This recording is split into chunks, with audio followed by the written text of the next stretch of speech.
powerful witness preparation podcast, Witness Preparation is Okay, litigation attorney Dan Small confirms that witness preparation is normal and proper. In fact, it's a lawyer's job to prepare their witnesses. Just settling into the witness preparation session and your client nervously asks, "What if they ask about preparation?" It's a frequent question and concern from witnesses. Contained within it are all the common stereotypes about dishonest lawyers improperly coaching witnesses and telling them to lie. Counsel needs to respond to these concerns, whether or not the witness is bold enough or honest enough to raise them. There are 4 key parts to the answer. Number 1, preparation is okay. Despite whatever suspicious tone a questioner may use to raise the issue, witness preparation is normal and proper. Being a witness is a difficult and unnatural process. We would not be doing our job as lawyers if we did not fully prepare a witness. By the way, the questioner knows this. He prepares his witnesses too. According to the District of Columbia Bar, in Ethics Opinion Number 79 from 1979, a lawyer who did not prepare his or her witness for testimony, having had an opportunity to do so, would not be doing his or her professional job properly. Number 2, all we want is the truth. Many witnesses don't know this or don't believe it, so you have to tell them. Tell them that all we want is the truth. Therefore, so much of the preparation will just be asking you questions to make sure that we know as much as we can. I may be able to help you understand and adjust to the bizarre language and rhythm of the witness environment, but if I ever say anything that isn't 100% accurate, please stop and correct me. It doesn't help me or you for me to go forward with any misunderstandings about the case. Be sure to communicate this with the witness early and often. Number 3, prepare for questions about preparation. Many questioners will ask questions about the preparation. That's okay. They're hoping to catch the witness by surprise so you feel bad or say something bad about the process. Don't fall for it. You can answer questions regarding the logistics of preparation, who, when, where. However, if you have an attorney-client relationship with the preparer, that's all. It stops there. Once the conference room or office door closes, these are privileged communications, and no one can ask you about them. Number 4, explain the privilege issues. Privilege issues can get confusing even for lawyers. Don't assume that your witness understands. The privilege may include oral communication, whether in person or on the phone, written communications, whether by letter or email or text or witness preparation memo, and work product in many forms. One important example worth explaining is the selection and compilation doctrine. In a recent case, there were over 50,000 documents, not that many in this era of emails and texts.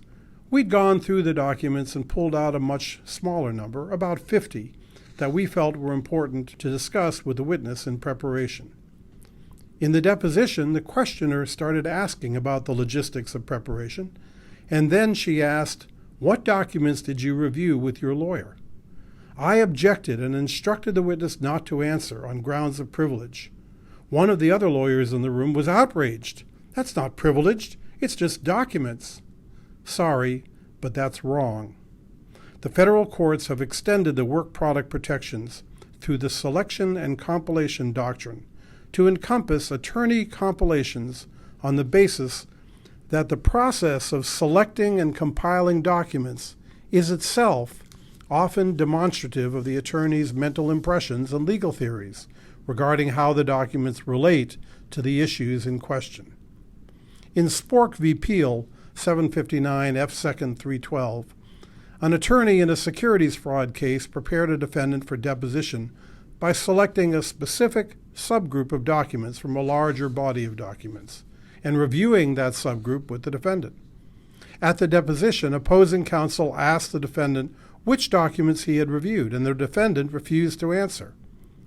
The Third Circuit upheld the defendant's refusal to answer, holding that the selection and compilation of documents used to prepare a client for a deposition is protected by the work product doctrine. Indeed, the court stated, in selecting and ordering a few documents out of thousands, counsel could not help but reveal important aspects of his understanding of the case. Indeed, in a case such as this, the process of distillation is often more critical than pure legal research. Similarly, in Shelton v. American Motors, 805 F. 2nd 1323, an in-house counsel refused to respond to questions concerning the existence and non-existence of various documents. The Eighth Circuit held that that refusal was proper because the answer to the question would reveal the attorney's legal theories and thought processes. In particular, her ability to remember specific documents from a large number of documents would reveal her familiarity with those documents and her potential reliance on them to develop her client's case. Nevertheless, attorneys seeking to protect their selections must reconcile the tension that exists between the selection and compilation doctrine and the federal rules of evidence, particularly Rule 612. The court in Spork established three requirements for the applicability of Rule 612. Number one, the witness must use the writing to refresh his memory. But being a witness is not like a high school quiz on how much you remember. Remember my podcast on Rule 6? If you don't remember, say so. Madam Witness, we are not showing you documents to refresh your memory. Your memory is fine as it is. The documents are just to help us more fully discuss the issues. Number two, the witness must use the writing for the purpose of testifying. But no witness should rely on his memory of a document he saw in preparation. Remember the three-step protocol we discussed in the podcast covering Rule number 9, be careful with documents.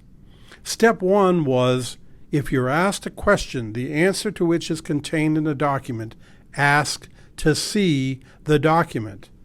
Don't get into a debate with a document that's not in front of you, and don't rely on your memory of seeing the document in preparation. Number 3, the court must determine that production is necessary in the interests of justice. The witness needs to understand, assuming that it's correct, that the documents we're reviewing are not some secret bad stuff. They are all documents that either came from one or more of the parties or have been or will be provided to one or more of the parties. The key here is that we had to use our time and legal knowledge and experience to review them and pull out what we felt was important to discuss with you. Otherwise, it would have been crazy and counterproductive to try to go through all the thousands of documents with you. So there it is. Preparation is not coaching or rehearsing or scripting or any of the different ways people try to twist it. It's a common and legitimate part of the litigation process. At both the beginning and the end of your preparation session, remind your witness that it's okay to admit to preparing if they're asked, but the details of the preparation are likely covered by privilege.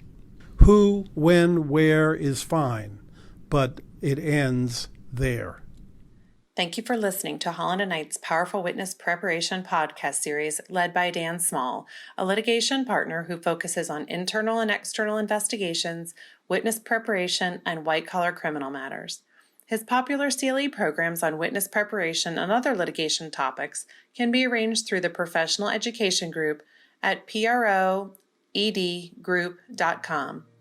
He is the author of the ABA's Manual on Preparing Witnesses, and he welcomes input on this and other podcast programs at dan.small@hklaw.com.